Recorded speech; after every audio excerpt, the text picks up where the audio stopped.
Hello everyone, welcome back to Games We Play.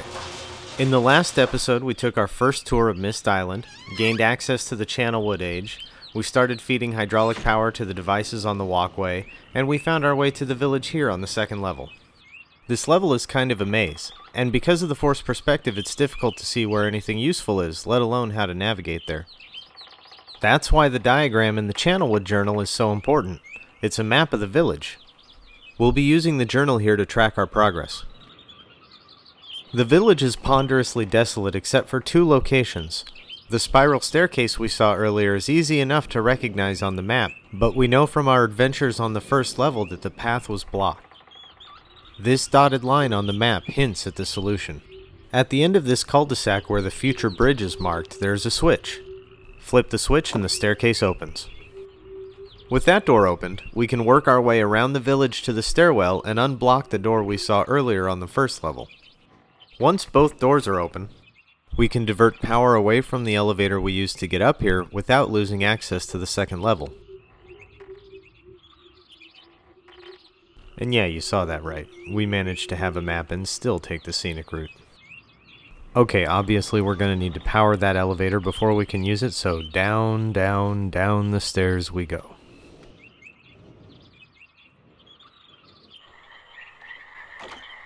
Once you reach the bottom of the stairs, use the handle on the right to open the gate.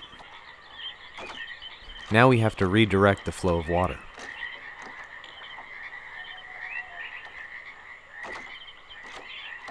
Switch this first valve so that water flows to the right.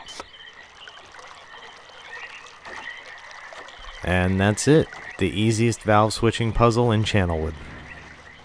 Now you can head back up the stairs.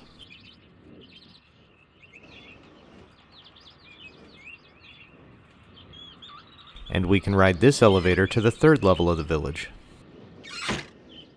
This level contains Cirrus and Aknar's living quarters, as well as a ceremonial offering room. Because we're only going to focus on Cirrus's storyline, we can skip the latter two destinations. The walkway that leads to Cirrus's room is beside the elevator. Cirrus and Aknar have quarters on most of the different ages, and these rooms are full of clues you get as to each brother's character. We are going to skip over a lot of those clues for reasons that I'll talk about later.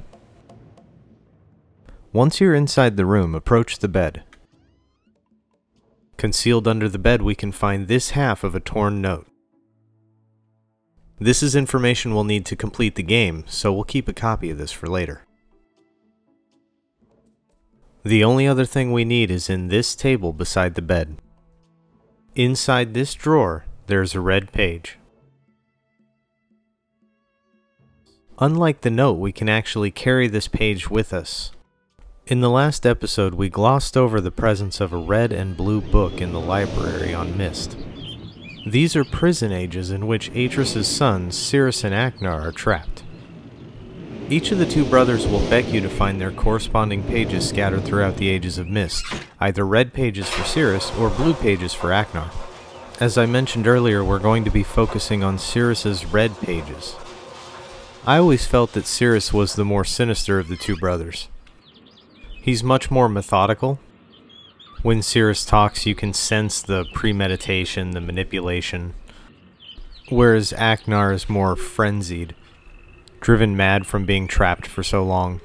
That makes the dialogue you get from Cirrus go a little further. Okay, with the red page in hand, it's time to return to the library on Myst. To do this, of course, we'll need to find the hidden Myst linking book. The book is concealed in a hut on the second level which can only be reached by another elevator. Start by switching this first valve so that water flows to the left. Follow this pipe down to the next valve and divert the water left again.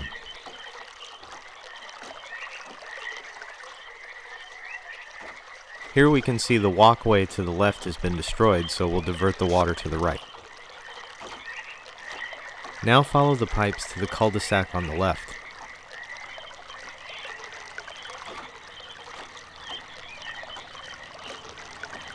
If everything's done correctly, you should hear the generator as you approach.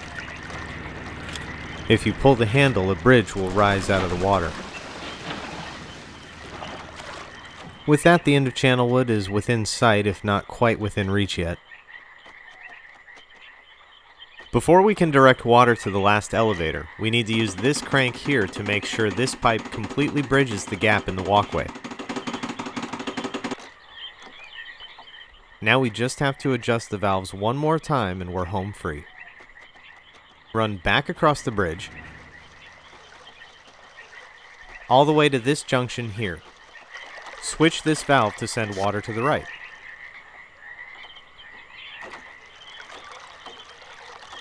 This valve should still be set correctly from earlier. The next intersection is where we first supplied power to the second floor lift. Because we bridged the gap with the pipe, we can now send water to the left to power the last elevator. Backtrack one final time to the elevator.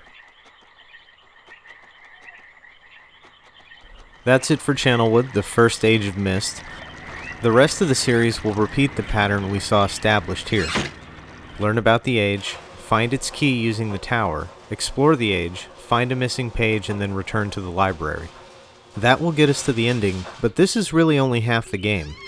I mentioned earlier about these places being full of clues about the characters and their personalities, and I'm leaving those clues out to preserve the sense of wonder that is a hallmark of this series, and encourage you to explore and experience that wonder for yourself.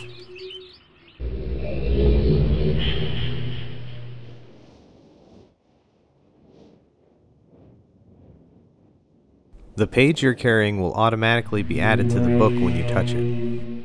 Here we finally meet Cirrus. You've returned. Thank you for bringing the red thing. You must continue to help. My name is Cirrus.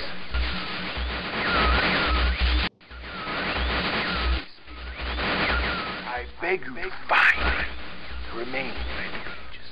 You must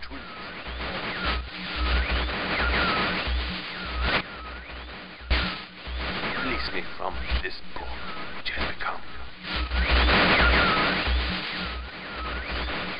Bring. I need more red pages, please. Beg. Don't waste time. Look.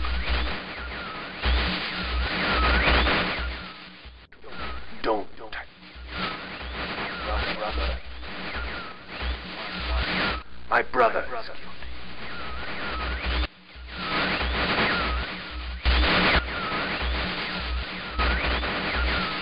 And I wrongfully imprisoned. Bring the red page to me.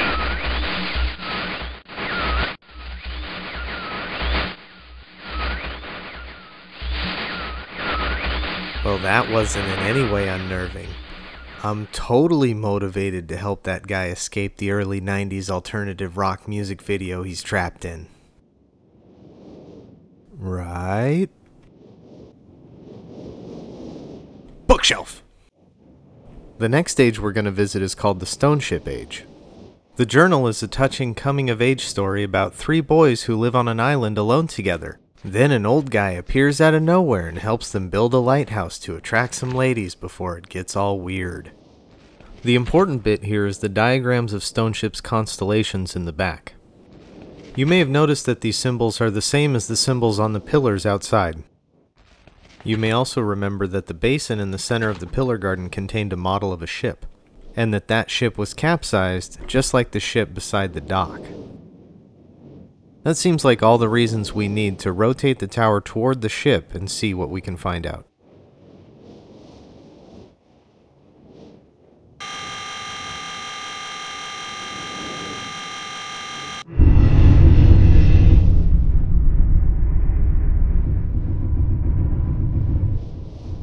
And in case you were wondering, opening this path to get to the tower never gets less tedious.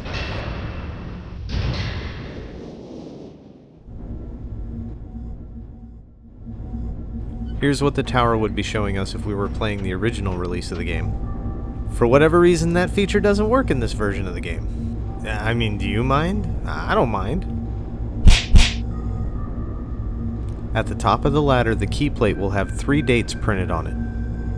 October 11th, 1984 at 10:04 a.m., January 17th, 12:07 at 5:46 a.m., and November 23rd, 9791 at 6:57 p.m. To use this information, we're going to have to visit the planetarium. That's the building that's just outside the library to the left.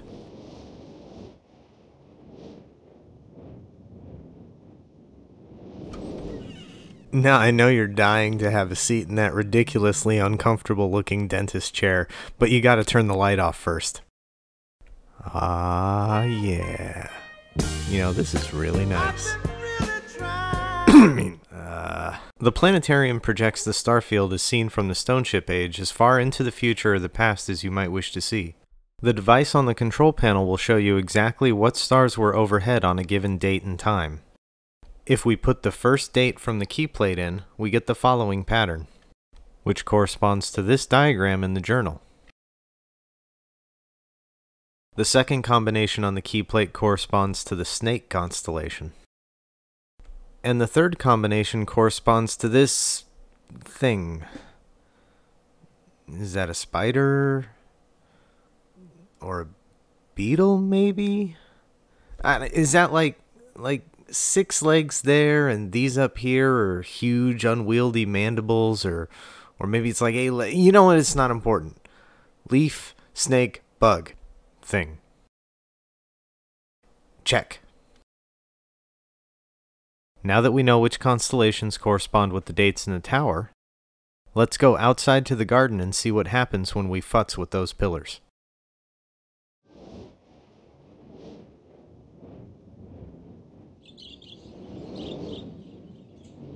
Okay, leaf, check. And Saturday morning Spider-Man, check. And snake, check. Apparently we have a flashlight. That's probably a good thing. Walking around in the dark on this path that's basically just a bunch of shit laying on the ground. Yeah, that's dangerous. Oh yeah, and the boat's not sunk anymore. We have a flashlight and a boat, and in the next episode, we'll find out what the Stoneship Age is all about. Yeah, I don't know much about boats, but I don't think a boat made out of rocks would go very far.